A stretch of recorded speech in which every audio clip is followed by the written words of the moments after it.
Gente, esse caso poderíamos querer mostrar de uma forma cômica, engraçada, mas não é o nosso trabalho. Não vamos apontar o dedo, também porque não podemos. Quem é que pode dizer que alguém é errado, que alguém é pecador nesse mundo, hein? Quem? Todos nós precisamos da misericórdia de Deus, da graça. Cristo lá na cruz, Ele morreu por nós e levou os nossos pecados. A partir daí, todos nós pecadores precisamos.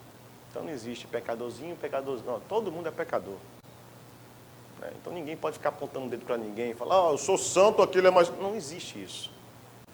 Que Deus tenha misericórdia de nós. É isso que nós precisamos a todo dia, a toda hora, pedir a misericórdia de Deus sobre nossas vidas. Esse caso aconteceu no interior do Piauí. Uma mulher chegou no pronto-socorro com a mão decepada, o olho. Segundo ela, teria recebido um mandado de Deus, que está escrito lá em Mateus, capítulo 5, versículo 29.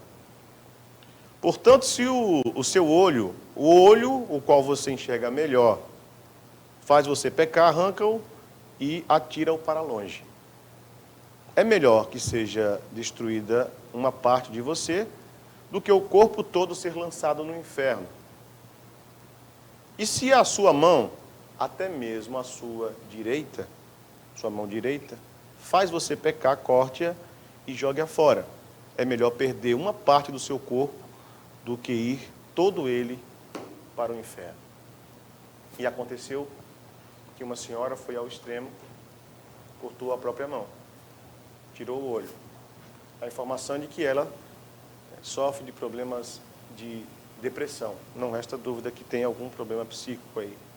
Mas que esse caso nos leve a pensar e analisar que tipo de alimento nós estamos tendo, onde nós estamos nos alimentando espiritualmente, que tipo de orientação pastoral nós temos, que tipo de discernimento bíblico, que tipo de interpretação bíblica nós temos da palavra de Deus. É importante pensar isso. É muito importante pensar isso. A Carla conta um pouquinho melhor essa história. Coloca aí. O caso foi na zona rural do município de São Raimundo Nonato, sudeste do Piauí, a cerca de 520 quilômetros de Teresina. De acordo com testemunhas, a mulher, que nós não vamos identificar, teria cortado a mão direita e também tirado o olho direito. O mais curioso teria sido o motivo.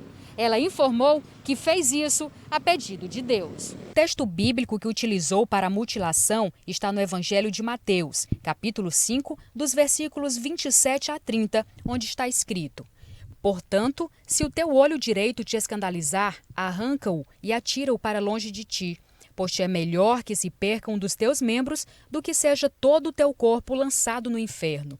E se a tua mão direita te escandalizar, corta-a e atira-a para longe de ti, porque te é melhor que um dos teus membros se perca do que seja todo o teu corpo lançado no inferno. Mais de 90% da população brasileira se confessa cristã. Mas será que teriam coragem de tomar uma decisão como essa? Vamos saber a opinião do povo. É difícil a gente julgar o outro sem conhecer, né? Eu não sei quais as razões que levaram essa senhora a cometer esse ato. Mas eu acredito que a interpretação bíblica, ela tem há muito tempo escrita, né? Eu acredito que não seria esse o sentido da palavra. Acredito que a interpretação seria diferente do que ela cometeu. Eu jamais teria coragem de fazer algo desse tipo, até mesmo porque eu acredito que não é arrancando, né, entre aspas, uma parte do meu corpo ou de outra pessoa que eu vou deixar de pecar. Né? Tem todos os tipos de situações que o ser humano peca, então jamais teria coragem de algo desse tipo. Depende.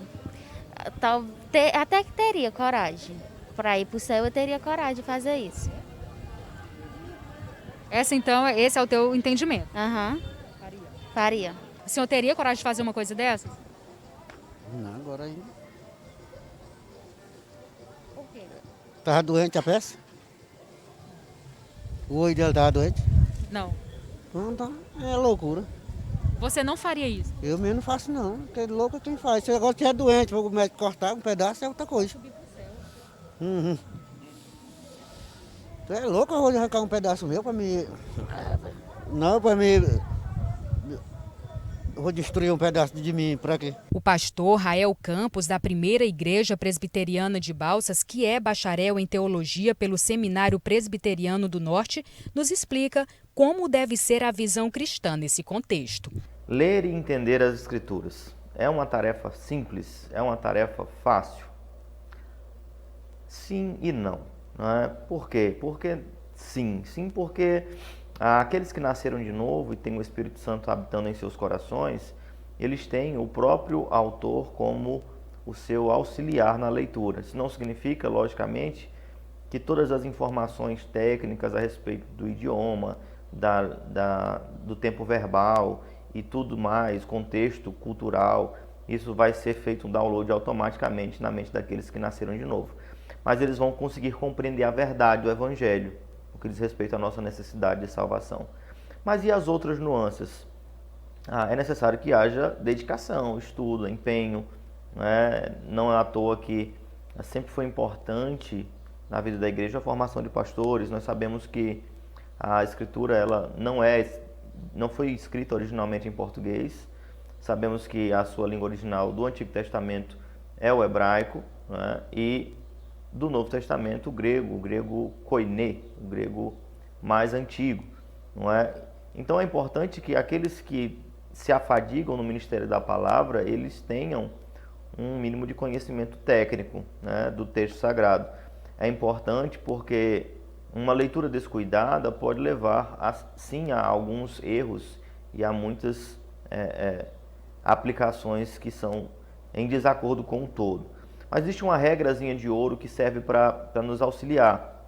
Nós cremos que a Escritura ela se auto-interpreta, ou seja, se existe uma passagem que não é tão clara, dentro daquele pequeno texto que você leu, tem algo que parece ser confuso, como nós vamos trazer clareza para esta passagem? Através do todo das Escrituras. Nós cremos que há uma unidade nas Escrituras. Então, as passagens que são menos claras, elas precisam ser entendidas à luz das passagens que são mais claras. No que diz respeito à passagem que provavelmente motivou isso que aconteceu, que foi noticiado, da mutilação desta senhora, há o texto no Evangelho de Mateus, no capítulo 5, versículo 29, e também vai ser repetido no capítulo 18 de Mateus, no capítulo 9 de Marcos. Ele vai mencionar algo que causa um espanto e é um tanto chocante no que diz respeito ao que o Senhor Jesus Cristo recomenda. E ele vai afirmar que é melhor entrar nos céus sem um de seus membros do que ir para o inferno com o corpo inteiro. E isso, de fato, é uma afirmação verdadeira. Nós sabemos que é melhor ir para o céu com menos de um membro do que ir inteiro para o inferno. Isso é uma verdade inegável.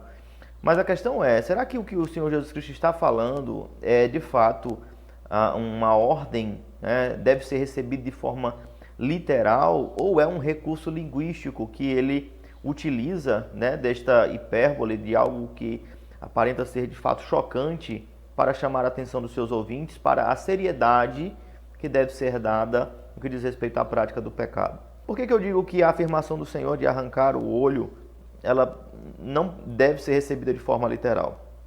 Porque, veja bem, se você arrancar o seu olho direito por causa do pecado, do adultério, do desejo, da lasciva, não significa que você não vai ter o seu olho esquerdo ainda te fazendo pecar, não é? Mas, mesmo que você arranque os dois olhos, as imagens que estão na tua mente, eles certamente levarão ao pecado.